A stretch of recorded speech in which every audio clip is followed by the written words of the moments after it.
Hello friends, जय हिंद। कैसे हैं आप लोग? आई होप कि सभी अपने अपने फैमिली के साथ स्वस्थ मस्त और व्यस्त होंगे। और मेरे इस legal advice in Hindi channel पर आप सबों का तहे दिल से स्वागत है। तो माय डियर फ्रेंड्स, आज के इस वीडियो के माध्यम से मैं कहना चाहूँगी, शेयर करूँगी कि अगर पत्नी के साथ थोड़ा अनबन हुआ और मायके चली गई और साल 2 साल रहने के बाद जब वो आपसे बातें कर रही है तो जेल भिजवाने और फैमिली को बर्बाद करने की धमकी दे, तो ऐसे परिस्थिति में आप क्या करेंगे? तो इसकी कंप्लीट जानकारी के लिए मेरे इस वीडियो को बिना स्किप किए लास्ट तक कंप्लीट वॉच करें, ताकि सारी बातें आपको समझ में आए और इन फ्यूचर इस तरह के प्रॉब्लम हो तो आप इजीली फेस कर सको, हैंडल कर सको। तो माय डियर फ्रेंड्स, सीधा सा एक बात आपको पता होना चाहिए कि अब अगर आपकी पत्नी किसी भी झूठा कारण लेके थाने का रुख करती हैं तो पुलिस भी झूठे एफआईआर दर्ज करने वाली नहीं है। अगर आपकी पत्नी थाने पर जाके ये एलिगेशन लगाती है कि आपने क्रुएल्टी की है, दहेज की मांग की है, दहेज के लिए प्रताड़ित की है, मारपीट की है अपने परिवार वालों के साथ और घर से निकाल दिया है, और इसमें दूर के भी रिलेटिव्स को ऐड कर देती है, तो सुप्रीम कोर्ट का एक जजमेंट है Rajesh Sharma vs state of Uttar Pradesh का, जिसमें पुलिस के लिए क्लियर गाइडलाइंस है कि अगर 498 ए आईपीसी और 406 आईपीसी, जो अब दहेज प्रताड़ना के लिए 85 बीएनएस हो गया है और 86 में इसका डेफिनेशन है, और जो 406 आईपीसी समान से संबंधित है वो अब हो गया है 316 बीएनएस का सबसेक्शन 2।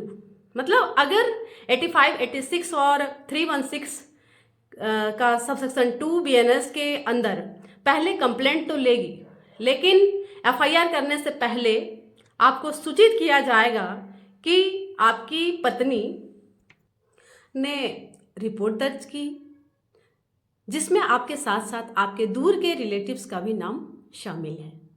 और क्योंकि फ्रेंड्स, याद रहे कि जब आपके कोई भी केसेस में अगर एडवोकेट मिला कि वे राय का पर्वत बनाने में जी जान लगा देते हैं, और यहाँ सुप्रीम कोर्ट के गाइडलाइंस को भी पुलिस को फॉलो करना जरूरी है। तो सूचना के आधार पर आपको जाना है और देखना है कि क्या क्या एलिगेशन लगाया गया है आपके अगेंस्ट, और उसी के डिफेंस में अपना सारा पॉजिटिव चीज़ें रखना है। और पत्नी बिना किसी कारण के जितना समय पहले गई हो बताना है। अगर वो 2 साल पहले गई हो तो सिंपली आप ये कहें कि वो यहाँ से 2 साल पहले गई है और रिपोर्ट अभी दर्ज करा रही है। तो माय डियर फ्रेंड्स, यहाँ क्लियर पता चलेगा कि वो रिपोर्ट इतने दिनों बाद दर्ज क्यों करा रही है, जबकि मैंने उसके साथ कोई मारपीट दहेज प्रताड़ना नहीं की है। अब होगा ये कि पुलिस वाइफ हस्बैंड को मौका देगी आपसे समझौते का, क्योंकि सुप्रीम कोर्ट का गाइडलाइन है दोनों पार्टी को बुलाकर मेडिएशन कराना। अब यहाँ आपको पुलिस सेटलमेंट ये कराएगी, या तो आप साथ में रहो या तो आप म्यूचुअल कंसेंट से डिवोर्स ले लो, या फिर एफआईआर दर्ज मत कराओ। ये चीज़ें एफआईआर दर्ज से पहले होगी, और अगर एफआईआर दर्ज हो भी जाता है उसके बाद भी होगी, और यहाँ आपको पुलिस का सपोर्ट अवश्य मिलेगा। तो यहाँ एक ऐसा पॉइंट है जहाँ पर मतलब चीज़ें आपके हाथ में होती है, आप नेगोशिएट कर सकते हो, और उसके डिमांड की भी बात हो तो उसमें भी आप निपटा सकते हो। और अगर आप सामर्थ्य हो तो मेरे हिसाब से मैटर क्लोज यहाँ से करने चाहिए। बाकी अगर नहीं हो पाए तो कोर्ट में देखा जाएगा। तो नेगोशिएट से मामला सलट जाए तो करें, सेटलमेंट कर लें, और अगर डिवोर्स ले रहे हो तो सेक्शन 13B HMA 1955 के तहत डिवोर्स हो जाएगा। इससे आप time, money, mentally, physically harassment से बच गए, और अगर नहीं सेटलमेंट किसी वजह से नहीं हो पाया तो मैटर आगे जाएगा। और यहाँ सुप्रीम कोर्ट का गाइडलाइन है कि अगर कोई ऐसे लोगों को फंसाने का कोशिश करे जो वास्तव में दोषी ना हो तो इसकी सुपरविजन गहनता से हो, और दोषी ना पाया गया तो उसका नाम हटा दिया जाए। तो dear friends, as a routine में प्रोसीजर में फॉलो अप हो रही है। इसमें पेरेंट्स और रिलेटिव्स का नाम हटा दिए जा रहे हैं, और बस चार्जशीट हस्बैंड के अगेंस्ट आती है। गिरफ्तारी की बात की है कि सुप्रीम कोर्ट का judgment Arnesh Kumar VS state of Bihar का, जिसमें सुप्रीम कोर्ट ने गाइडलाइन जारी की थी वर्ष 2013-14 के जजमेंट में, जिसमें 3 से 7 साल तक के सजा के मामलों में अगर गिरफ्तारी की आवश्यकता ना हो तो गिरफ्तार न किया जाए। और आपका जो मामला यहाँ है वो 3 साल तक का सजा वाला है, लेकिन सेकंड पार्टी को प्रूफ करना पड़ेगा। इतने सारे एलिगेशन लगाने से कोर्ट कभी नहीं मानती है, ना मानेगी। उसे कोर्ट आकर प्रूफ करना पड़ेगा। सिर्फ हस्बैंड को ये कहना है कि मैं निर्दोष हूँ, मैंने कोई क्रुएल्टी नहीं की है, किसी प्रकार का प्रताड़ना नहीं की है। अगर वो आप पर एलिगेशन लगा रही है तो प्रूफ उसे करना पड़ेगा। लेकिन न्यू लॉ बीएनएसएस में 173 के सबसेक्शन 3 के तहत कि अगर कोई मामला ऐसा है जिसमें 3 साल से 7 साल तक की सजा हो तो पुलिस इस मामले के हिसाब से देखेगी कि रिपोर्ट दर्ज करना है या नहीं, और 15 दिन तक की जांच खुद कर सकती है। हस्बैंड वाइफ के मामलों के अतिरिक्त कोई भी मामला हो जिसमें सेम प्रोसीजर है, गिरफ्तारी के मामले में भी बातें क्लियर है। इसमें इन्हें भी गिरफ्तार करने का रीजनेबल रीजन बताना होगा, पहले नोटिस मिलेगा। और अब नया रूल बीएनएसएस 35 का सबसेक्शन 3 के तहत, जो पहले 41A सीआरपीसी में मिलता था, जिसमें आपको पुलिस के गाइडलाइन और रूल को फॉलो करना चाहिए और आपको अपना पक्ष बोल्डली रखना चाहिए। अब होगा ये कि पत्नी की तरफ से एफआईआर दर्ज हो गई, बयान होनी है, आपसे वो उनका जो भी सामान है रिसीव करेगी। अब जब सामान भी आ गया तो सेटलमेंट की पॉसिबिलिटी ना के बराबर हो जाती है।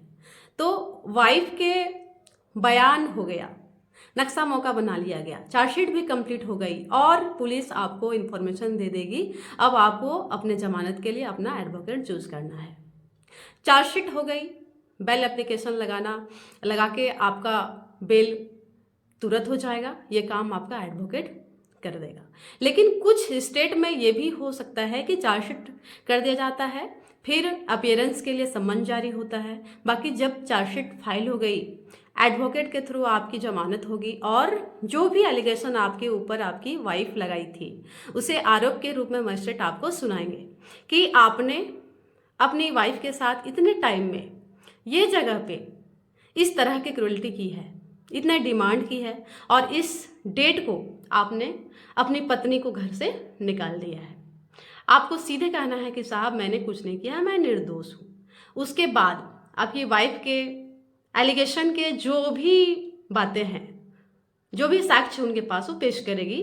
और यहाँ कोर्ट भी ये देखती है कि वाइफ हस्बैंड का केस है तो 498A 125 डीवी और एक्सपेंसेस का केसेस हो सकता है, हस्बैंड का भी कुछ केसेस होगा, तो ये ऑटोमेटिकली सेटलमेंट की तरफ मोड़ती है।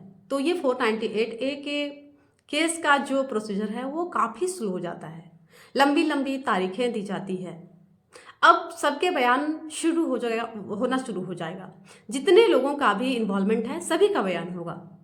उसके बाद अब आपकी नंबर है जिसमें आपको अपना पक्ष बोल्डली रखना है, और पत्नी अगर फॉल्स एलिगेशन लगा के रखी है तो प्रूफ करने में ही उसकी वाट लग जाएगी और आपको मिलेगा डिफेंस करने का यहाँ मौका। और जब दोनों तरफ से बहस हो जाएगा तो आपको बरी होने का जजमेंट आ जाता है और सेकेंड पार्टी को मुंह की खानी पड़ेगी, झूठा प्रयास हो जाएगा व्यर्थ। तो माय डियर फ्रेंड्स, अगर आपकी पत्नी झूठे एलिगेशन लगाकर फैमिली को आपको बर्बाद करने की धमकी दे, साजिश करे, तो ये बचने के थे तरीके जो कि मैं काफ़ी सिंपल वे में बताने की प्रयास की हूँ। आई होप कि वीडियो अच्छी लगी हो, और अगर सचमुच अच्छी लगी हो तो एक लाइक कर दे। कहाँ से वीडियो देख रहे हो कमेंट में ज़रूर बताएं।